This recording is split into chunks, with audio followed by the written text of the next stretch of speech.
সম্মানিত শিক্ষক বৃন্দ, আসসালামু আলাইকুম। রফিকুল এডুকেশন বিডির নতুন আরেকটি ভিডিওতে আপনাদেরকে স্বাগত জানাচ্ছি।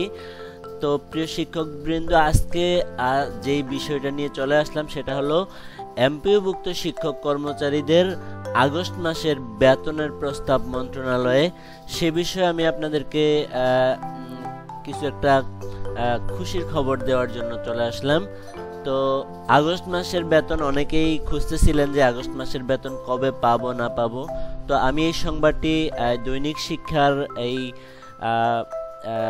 28 তারিখের বৃহস্পতিবারের দৈনিক শিক্ষার যে সংস্করণ ছিল সেখানে আমি খবরটি পেয়েছিলাম। তো ভাবলাম যে আপনাদেরকে খবরটি জানানো প্রয়োজন, সেই জন্যই চলে আসা। তো প্রিয় শিক্ষকবৃন্দ, আপনাদের কাছে বিনীত অনুরোধ রইল, আপনারা যদি আমার চ্যানেল রফিকুল এডুকেশন বিডিতে নতুন হয়ে থাকেন অবশ্যই চ্যানেলটিকে সাবস্ক্রাইব করে রাখবেন, আর ভালো লাগলে লাইক কমেন্ট করবেন। তাহলে কথা আর বাড়াচ্ছি না, আমরা মূল সংবাদে চলে যাব। শিরোনামটি ছিল এইরকম: এমপিওভুক্ত শিক্ষক কর্মচারীদের আগস্ট মাসের বেতনের প্রস্তাব মন্ত্রণালয়ে। তো এখানে যে সংবাদটি ছিল, 4.25 লাখ এমপিওভুক্ত শিক্ষক কর্মচারীর আগস্ট মাসের বেতনের প্রস্তাব শিক্ষা মন্ত্রণালয়ে পাঠানো হয়েছে। এ ধাপে মোট 3,75,660 জন শিক্ষক কর্মচারী রয়েছেন।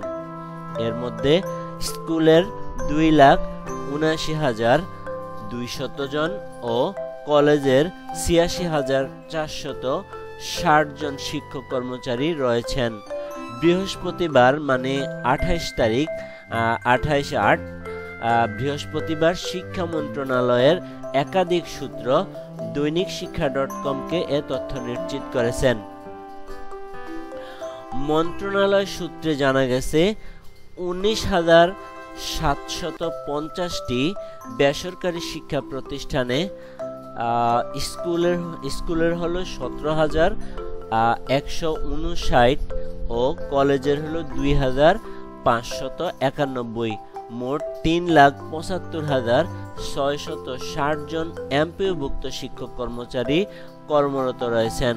ফলে আগস্ট মাসের প্রথম ধাপ বেতন ভাতা ইএফটি বাবদ মোট 1,57,45,31,085 টাকা হিসাব বিবরণী ইএমআইএস সেল থেকে পাওয়া গেছে।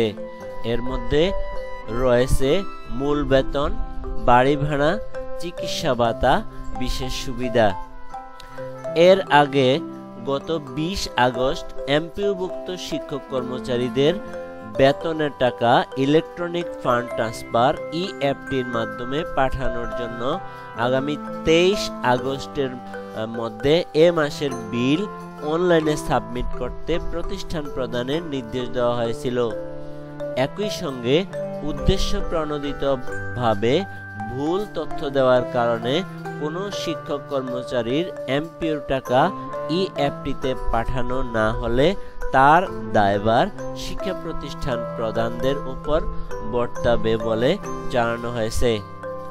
তো প্রিয় শিক্ষকবৃন্দ, কয়েকদিন আগে সকল শিক্ষা প্রতিষ্ঠান থেকে আগস্ট মাসের বিল সাবমিট করতে বলা হয়েছিল। সব স্কুলে এর মধ্যে সাবমিট করে ফেলেছে।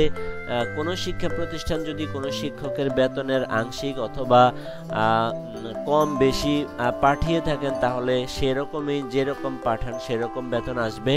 তো এর জন্য প্রতিষ্ঠান প্রধানরা দায়ী থাকবেন, যেটা এখানে বলা হয়েছে।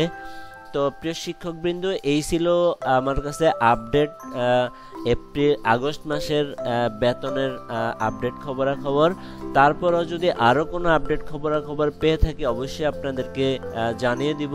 সে পর্যন্ত সবাই আমার সঙ্গেই যুক্ত থাকবেন। তো সবার সুস্বাস্থ্য ও দীর্ঘায়ু কামনা করে আজকের ভিডিও এখানেই শেষ করছি। আবার দেখা হবে আপনাদের সঙ্গে নতুন কোনো দিনে নতুন কোনো বিষয় নিয়ে, নতুন কোনো আপডেট বিষয় বলে নিয়ে। সে পর্যন্ত সবাই ভালো থাকবেন, সুস্থ থাকবেন। আল্লাহ হাফেজ।